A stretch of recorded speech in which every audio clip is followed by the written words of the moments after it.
એટલે ભાઈ જમીનો વેચીને ઘેર ઘેર બંગલા ને ઘેર ઘેર ગાડીઓ ના લાંબી ટકે, એ તો ગાડીએ ખેંચે જાય અને બંગલાનો મોહ ના રહે, બંગલાનો એવો ચામ ના રહે. જમીન વેચી અને શહેરમાં બંગલો લીધો અને ખાતેદાર મટી ગયા તો એ શહેરમાં તમારા ધંધો કરવા લારી મેળવા જગ્યા નહીં મળે.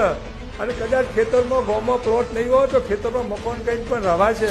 જમીન તો એક એવી તાકાત છે જે કુદરતની બક્ષિસ કહેવાય. આ ઘરમાં આપણને જન્મ મળ્યો કે જે ઘરમાં આપણને જમીન છે એ ઘરમાં આપણને જન્મ મળ્યો.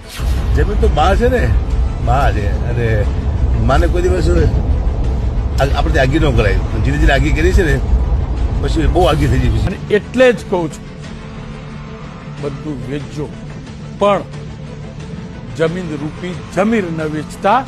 કારણ કે જો જમીન ગઈ ને તો તમારો સંસ્કારિતાનો વારસો જશે.